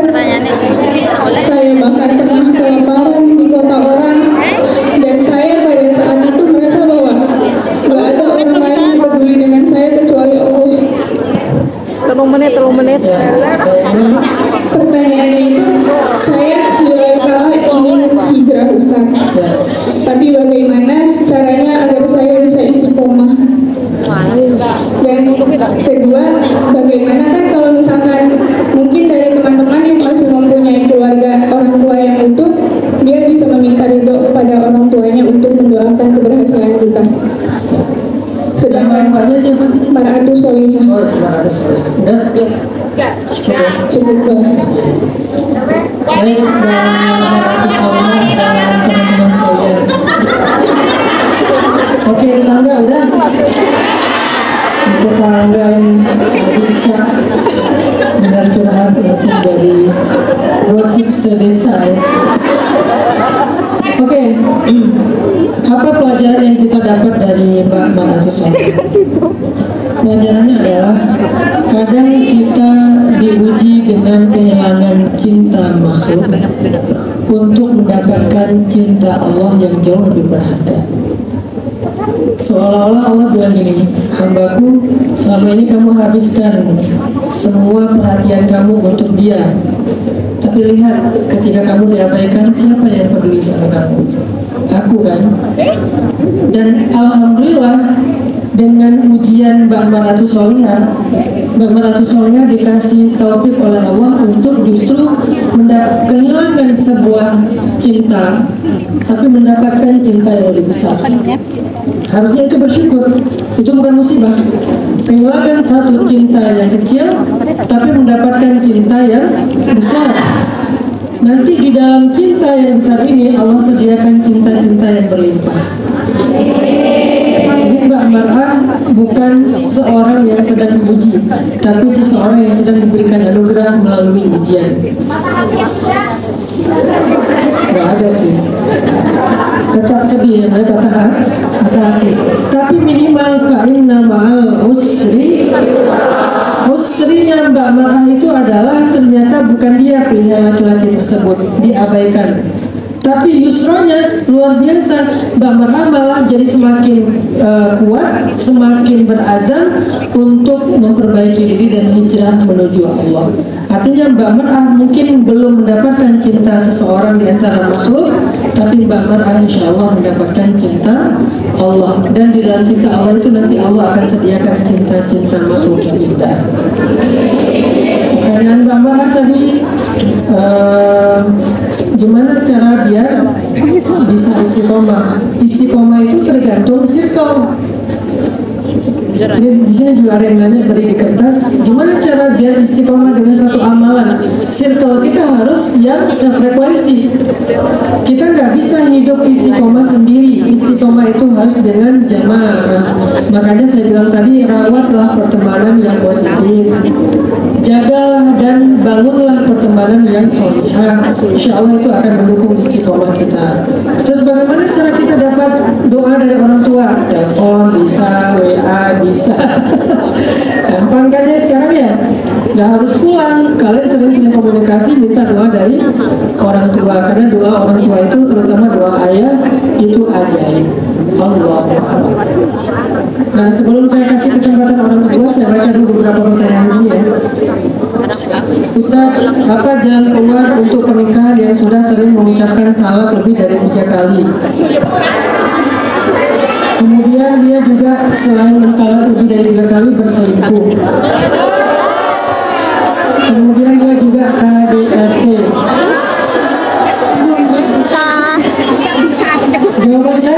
aja, dia bukan jodoh kamu, dia adalah ujian dalam hidupmu. Jadi hadapilah dia seperti seseorang yang menghadapi ujian. Dia bukan jodoh. Nanti insya Allah setelah ujian ini kamu akan mendapatkan jodoh yang lebih baik insya Allah. Pernikahannya udah batal, jadi mungkin dia belajar fokus untuk merelakan, melepaskan, melupakan, bertahap insya Allah bisa. Ustaz, apa boleh mengajak laki-laki menikah lebih dulu? Boleh. Karena sampai sekarang dia belum respon. Saya masih pantau dia di sosmed. Gimana ya caranya? Boleh nggak mengajak laki-laki nikah lebih dulu? Apa dalilnya? Ada dalil. Sayyidah Khadijah dulu yang duluan punya inisiatif untuk ngajak Nabi Muhammad menikah. Walaupun secara formal keluarga Nabi yang melamar Khadijah secara formal, tapi inisiatifnya dari Sayyidah Khadijah. Jadi boleh banget kalau perempuan punya inisiatif lebih dulu dengan cara tetap menjaga kehormatan. Jangan sampai kalian ngajak nikah tapi dengan cara caper-caperan, dengan cara terlalu memberikan kepercayaan. Tadi ada juga di sesi yang pertama ada pertanyaan, Ustadz, saya diajak nikah oleh seorang laki-laki tapi dia punya hutang di bank, dia minta uang saya untuk menebus hutangnya. Kalian boleh berharap tapi jangan jadi cegil. Apa cegil?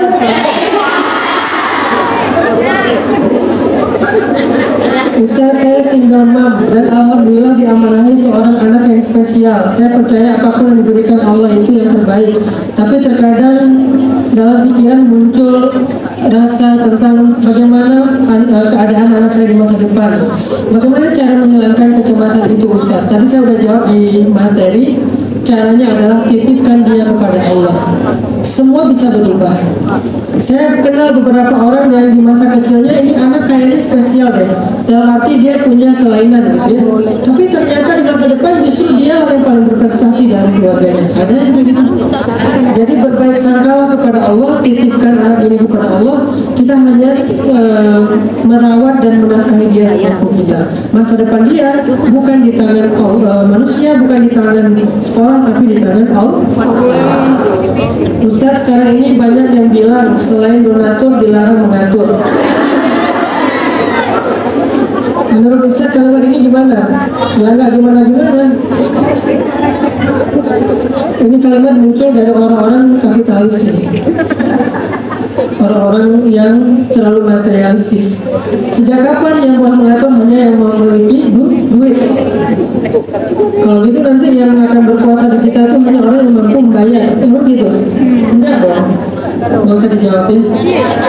Ustaz, rumah dan mobil yang di mana itu ada campur tangan hasil kerja saya selama di Hongkong, apa mungkin saya perjuangkan untuk menjadi hak anak saya, Ustaz? Ya mungkin loh. Kan itu harta suami, harta istri.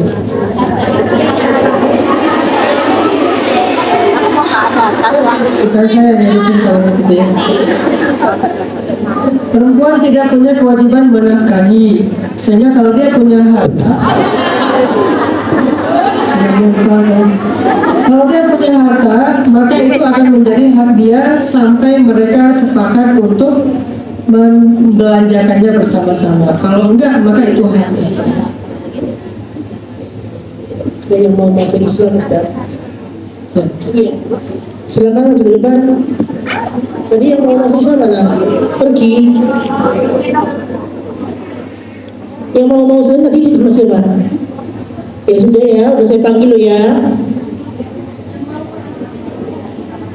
Udah saya panggil lo. Saya udah Mbak. Penjaringan. Tes.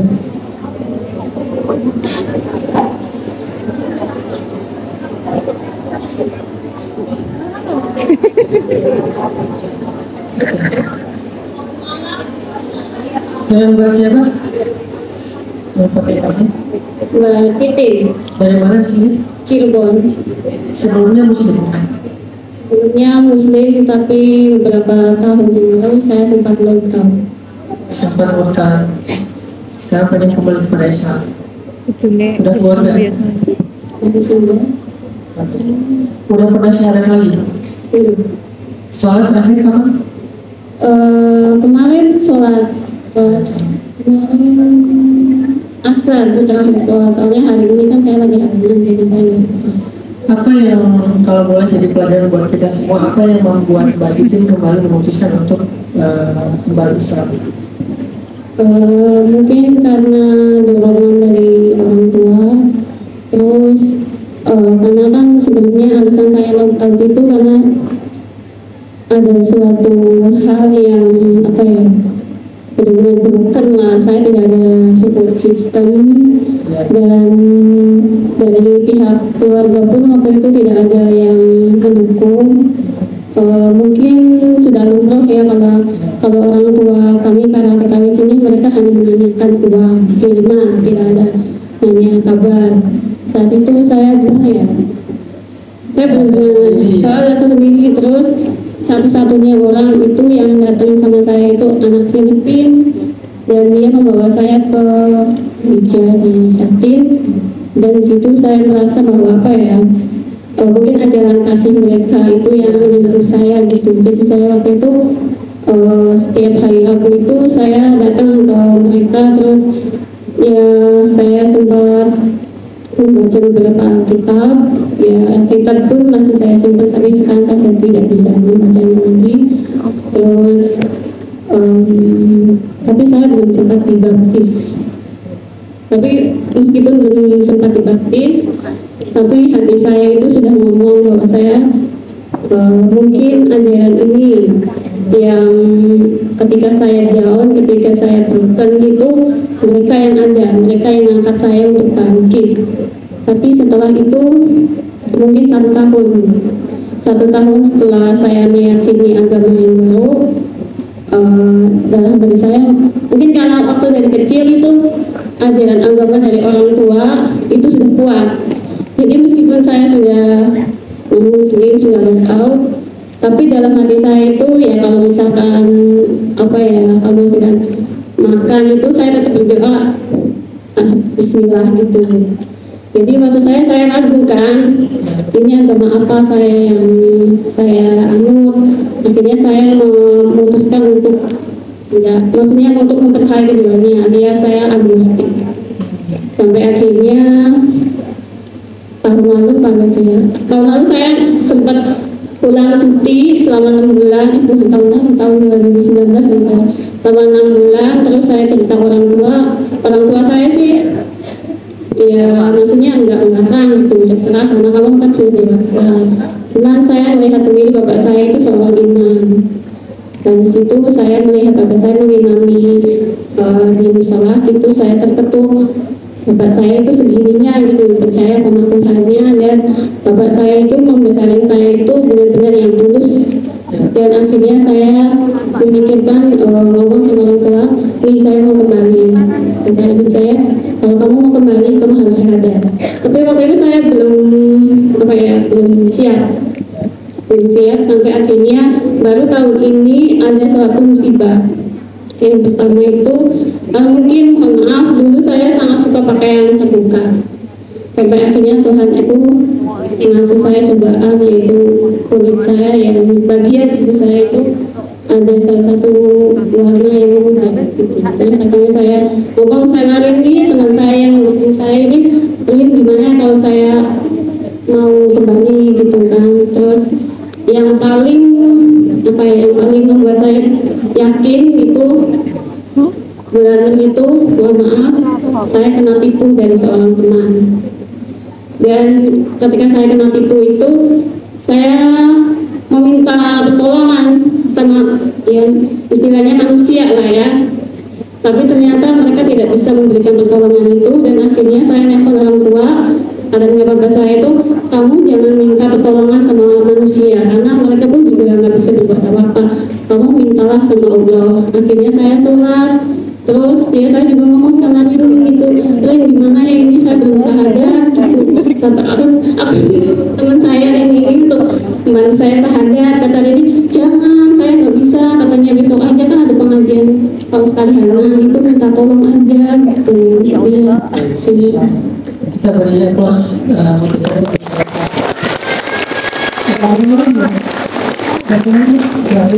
Apa? Titin. Itu salah satu contoh teman-teman yang tadi saya sampaikan, pentingnya circle support system Suhbah Solihah. Tadi Mbak Titin karena ada temannya Mbak Rini. Saya ulang batin. Mbak Titin sama Mbak Rini ya.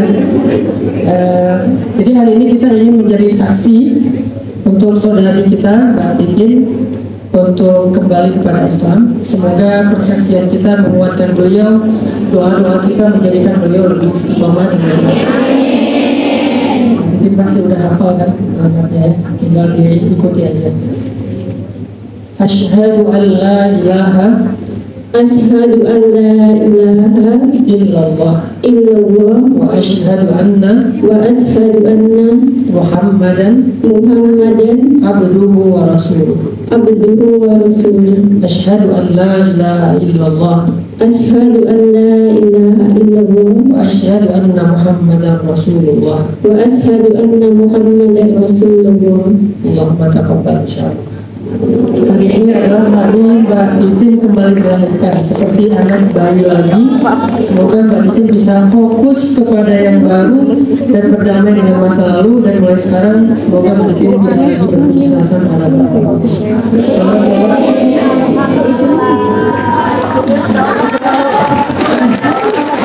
Terima kasih.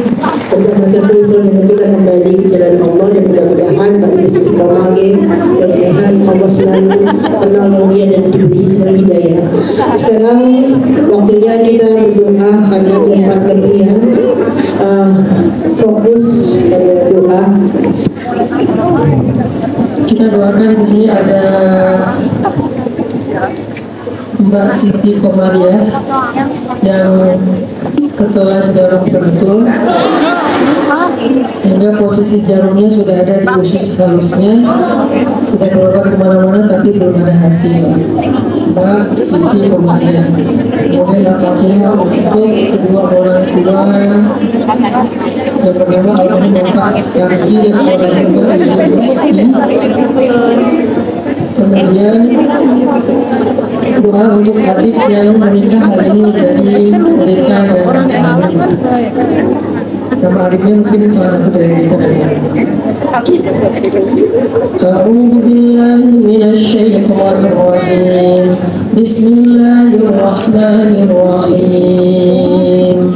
Allahumma lakal hamdu kullu wa lakal syukru kullu wa ilaika yurja'ul amru kullu sirruhu wa alaniyatuhu fa'ahlun anta an tuhmad wa ahlun anta an tu'bad la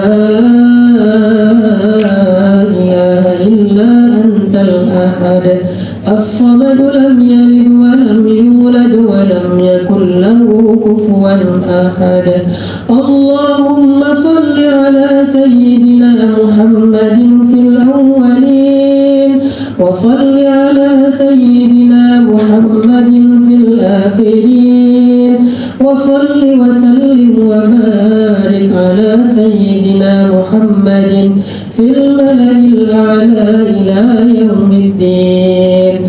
Allahumma inna na'udzu bika min jahdil bala wa daraki الشقاء وسوء القضاء وشماتة الأعداء.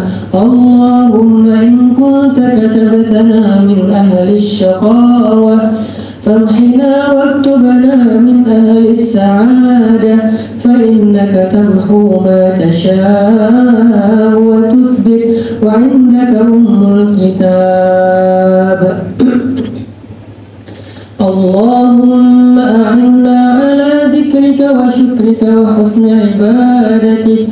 اللهم أعطنا ولا تحرمنا وأكرمنا ولا تهنا وآثرنا ولا تؤثر علينا وارضنا وارض عنا اللهم إنا نسألك رضاك والجنة ونعوذ بك من سخطك والنار يا حي يا قيوم يا حي يا قيوم يا حي يا قيوم يا رب العالمين.